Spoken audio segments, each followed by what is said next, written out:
Welcome back di Detik Sore, nggak cuma hore-hore. Kita masih dalam acara. Oh, mentang-mentang pakai jas ngomongnya jadi formal. Formal jadinya. Silahkan Pak Afif yang formal kepada ya. para tamu undangan. Kita masih di Sekar Agni Negeri, Cut. Yes, betul. Ini adalah sebuah inisiatif dari Detikom yang terinspirasi dari semangat era Kartini. Yes. Kami memberikan panggung kepada para perempuan yang tidak hanya menginspirasi, Cut, tapi juga menggerakkan perubahan di bidangnya masing-masing. Wow. Ocit bidangnya apa? Saya bidangnya apa? Hiburan, Pak. Oh, hiburan. Menghibur berarti? Menghibur. Cocok. Nah, kebetulan Pocit sekarang mau main bola api ya? Kenapa jadi atraksi saya? Kita boleh fokus ya ke guest kita. Karena kita di tengah-tengah kita, Cut. Kita sudah kedatangan ini seorang yang sangat spesial, Mbak Kiandra Putri Susanto selaku Wakil Rektor di University of Jakarta International Uniji. Betul. Selamat sore. Selamat sore, Mbak Putri. Ada Mas Afif. panggilannya Mbak Kiandra? Boleh Mbak Kiki. Mbak Kiki. Kiki ya. aja. Mbak Kiki. Oke. Dan Mbak Kiki ini kita topiknya nih seru juga nih, Cut. Yes. Kalau ini masih ada hubungannya sama yang tadi nih segmen sebelumnya. Iya. Topiknya kali ini adalah mahasiswa lokal berkelas global. Wow. Tapi kamu sendiri berarti kuliahnya di luar? Kalau aku iya sebenarnya dulu di luar negeri. Bahkan kerja pertama pun aku di luar negeri. Oh gitu, seru banget. Boleh dong ceritain ke kita mungkin detik. Kenapa harus begini, Cut? Seru banget ya. Iya, kayaknya seru banget. Karena kan kalau misalkan kita di Indonesia, kita ngelihatnya nggak banyak orang yang punya kesempatan untuk kayak kuliah di luar dan kerja di luar. Agak terbatas gitu betul, kan. betul. Boleh mungkin pengalamannya, apa keluh kesahnya. Saya kita ngelihatnya senang semua. Kalau di sosial media, kita rasanya kan agak iri hati, kayaknya pingin. Kok seru banget kayaknya gitu. Tapi aslinya gimana? Sebenarnya memang kuliah di luar negeri itu serunya banget. Oh wow. Tapi kita sebagai seorang anak yang sudah dipercayakan ya sebenarnya ke luar negeri itu kan ada tanggung jawabnya juga ya pastinya untuk orang tua kita, untuk keluarga kita di rumah lah khususnya. Nah itu jadi ya jangan sampai kebablasan gitu. Having fun-nya tuh harus terkontrol. Boleh having fun tapi harus juga tetap paling nggak ya PES. Itu minimal, tapi kalau kita bisa dapat nilai yang lebih bagus lagi, of course lebih bagus lagi. Ya. Terus tadi pertanyaannya apa lagi? Mungkin ada kan kita ngelihatnya bener-bener kayak seru banget. Oh, iya. Ada nggak sebenarnya yang pas di sana, aduh ternyata nggak seenak ini lagi. Sebenarnya awal-awal keluar negeri itu yang paling susah adalah saat kita beradaptasi pertama kali keluar negeri. Karena ada tuh, pasti ada tuh perasaan homesick. Dan itu bisa benar-benar kena mentalnya kita kalau kita tidak benar-benar persiapan dengan baik sebelumnya.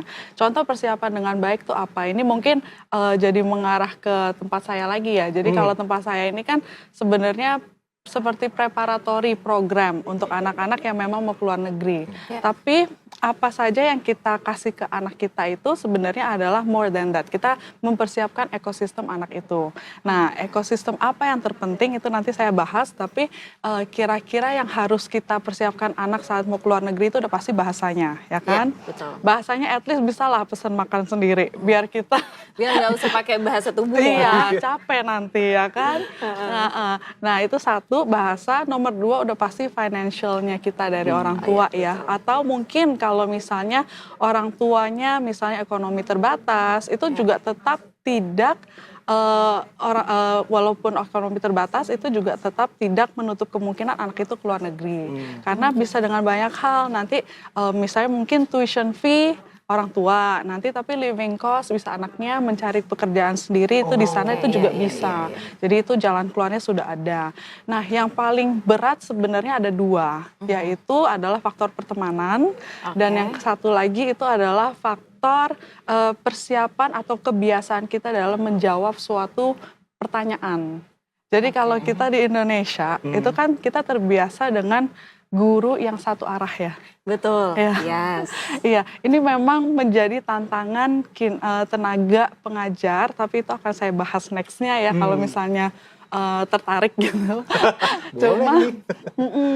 Nah, perbedaannya apa? Itu kalau di sana itu mereka sebenarnya nggak terlalu tertarik dengan teori.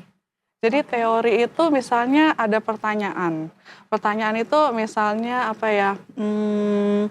Sebutkan apa gitu misalnya definition atau teori dari sesuatu hal gitu ya. Altman Z-score misalnya, itu apa? Nah itu kalau kita bisa menjelaskan secara teori itu misalnya cuma dapat 1 poin.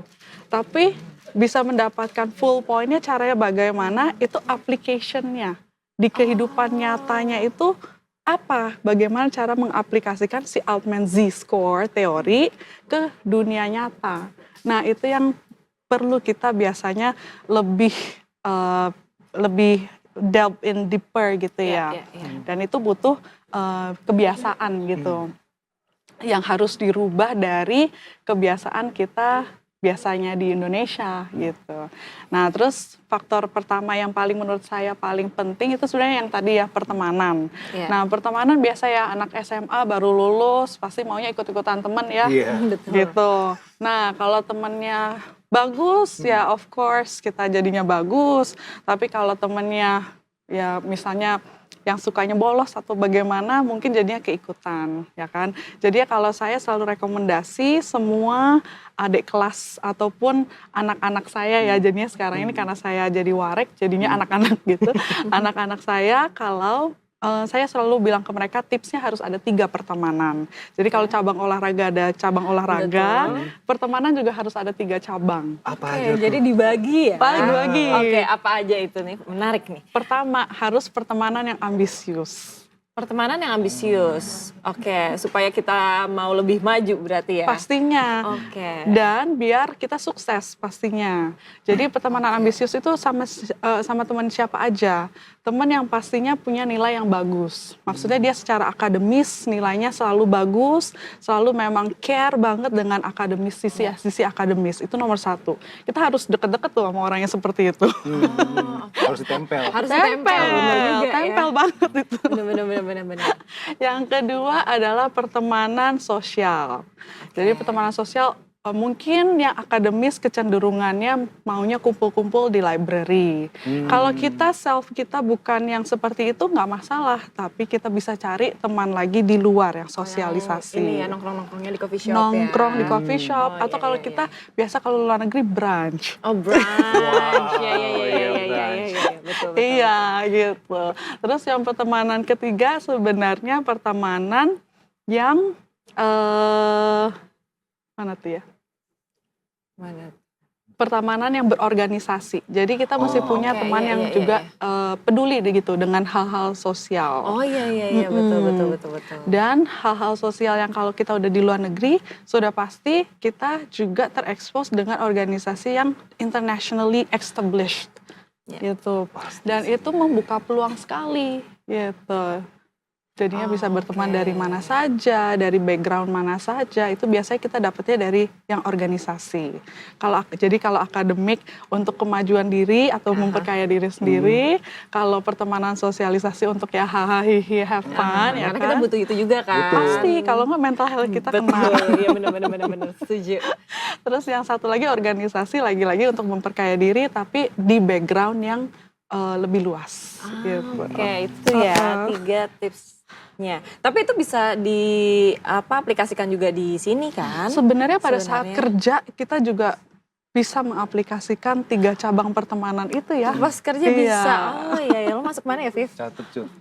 Kalau ini cabang yang ambisi atau yang berorganisasi antara 2 itu? Hahihi juga. Berarti yang bersosial. Ambisi sosial semuanya. Kalau bisa semuanya itu udah perfect banget, perfect balance berarti. Oh iya, benar-benar. Hahihi pakai jas kan, Bapak? Iya. Benar. Hujan ya. Tapi Mbak Kiki, kalau negara-negara mana aja sih yang membuka peluang besar gitu bagi anak-anak Indonesia yang belajar ke luar negeri? Oke, sebenarnya dibilang peluang besar itu semua negara buka peluang besar sebesar-besarnya. Oke. Hanya saja kadang memang challenges-nya ya dari orang kita sendiri itu misalnya kalau saya dengar-dengar dari teman-teman itu memang biasanya untuk LOA, letter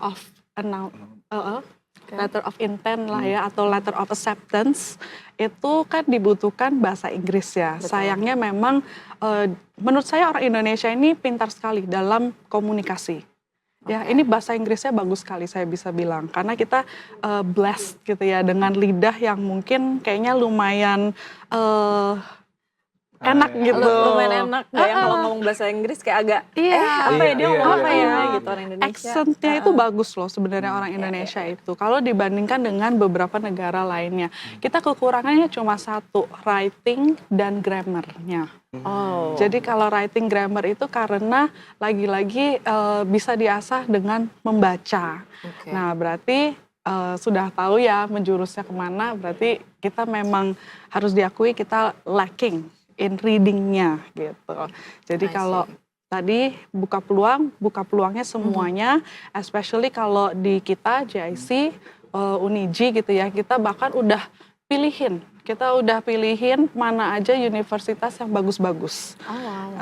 Karena investasi besar ya kalau ke luar negeri ya kan. Kita nggak mau dong misalnya ke universitas yang namanya misalnya University of apa gitu ya. Ternyata itu terkenal karena nama jalanan gitu. Misalnya nih Jenderal Sudirman kita. Kan soundednya so big gitu ya. Kadang di luar negeri juga begitu. Jadi kadang mirip.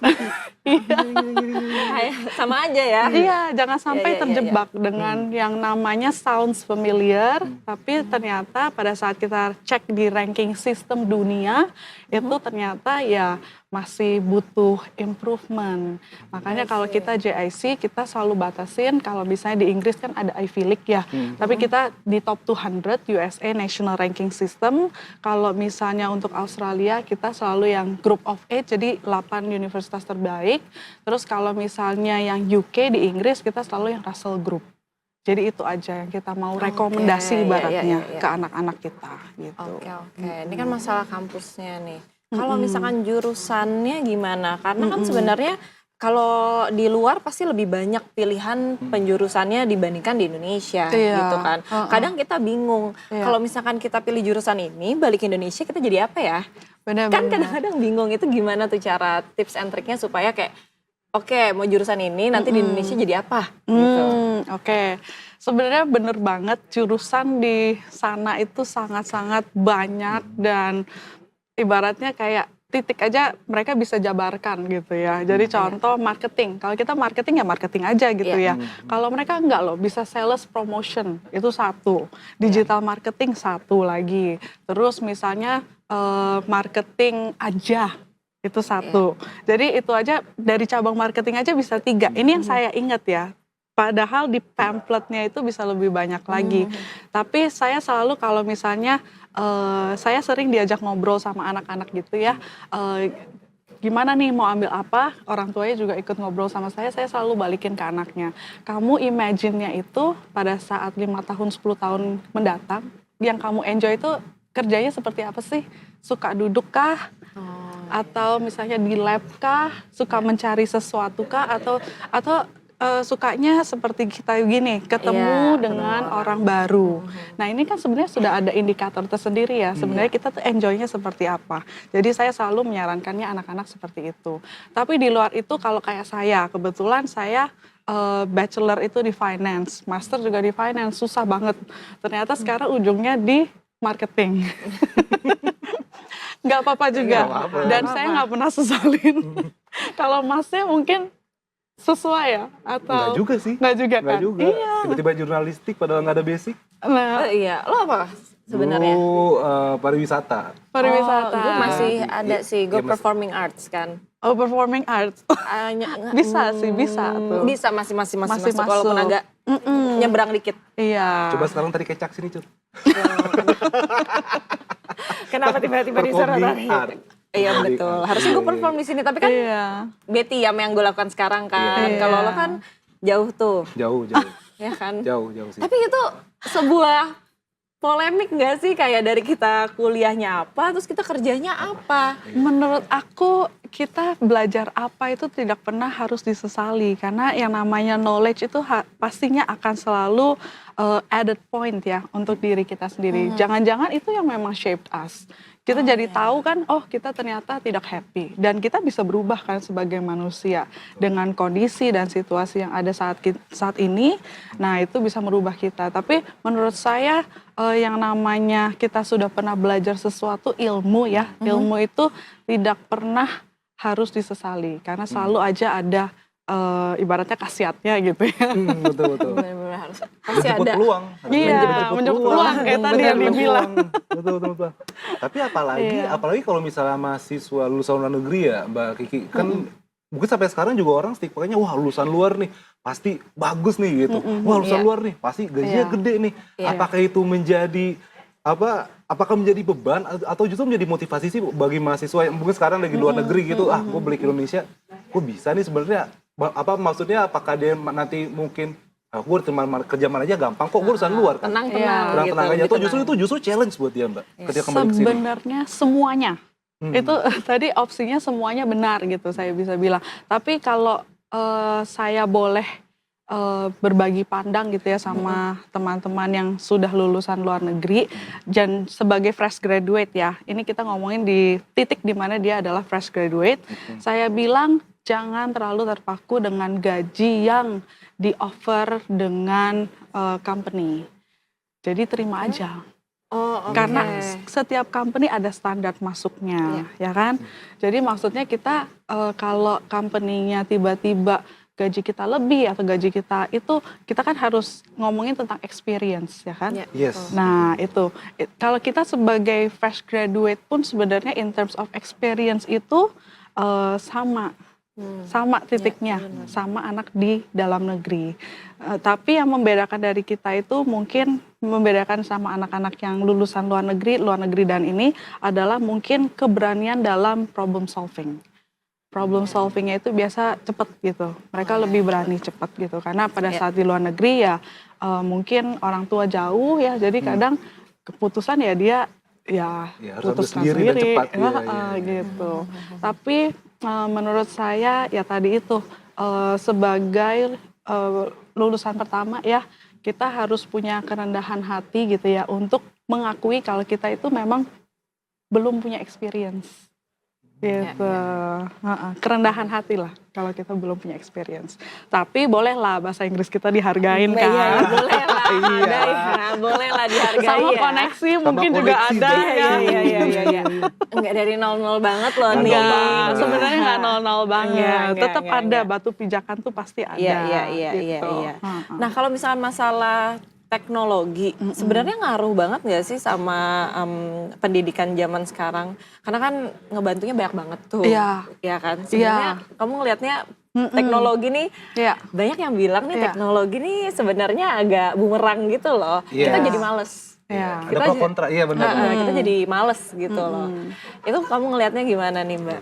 Bener banget, ChatGPT kalau kita ya di dunia pekerjaan, ChatGPT aja kita bisa kali coba list pertanyaan untuk interview di industri, misalnya saya pendidikan, keluar tuh. Dan jawabannya bisa ya kan? Bisa banget. Jawabannya apa nih untuk interview biar bagus gitu, atau biar viral atau apa, terserah deh. Keluar loh jawabannya. Tapi yang menjadi tanda tanya besar apakah itu memang betul value dan pemikiran dari kita sendiri. Jangan sampai siapapun itu yang dibalik mesin, itu kan machine learning ya. Itu siapapun yang setting itu kan pendapatnya dia, gitu kan. Jadi kalau saya start from there is okay. Start from there is okay. Tapi kamu juga harus melakukan riset sendiri biar itu menjadi pendapat kamu. Jangan mesin yang menjadikan pendapat, maksudnya jangan membenarkan mesin yang membuat pendapat untuk kamu gitu. Ngerti kan ya? Gitu. Sebenarnya memang bumerang juga karena tadi itu ya semua termasuk institusi juga menjadi punya challenges, tapi challenges terbesar memang ada di tendiknya kita, tenaga pendidik. Karena jadinya sekarang semuanya harus beyond books. Ya kan? Jadi kalau beyond books itu apa? Kalau beyond books itu sebenarnya udah sejalan sih dengan Uniji ya, karena kita itu strong in concept tapi stronger in practical skills. sebenarnya kalau diartikan lagi ke classroom tuh apa sih?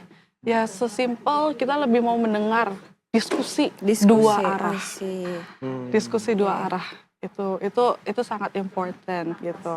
Tapi karena lagi-lagi ya kita terbiasa juga dengan pengalaman kita tadi ya selama 20 tahun dengan universitas luar negeri, kita udah melihat hal itu bagaimana terjadi di ruang kelas.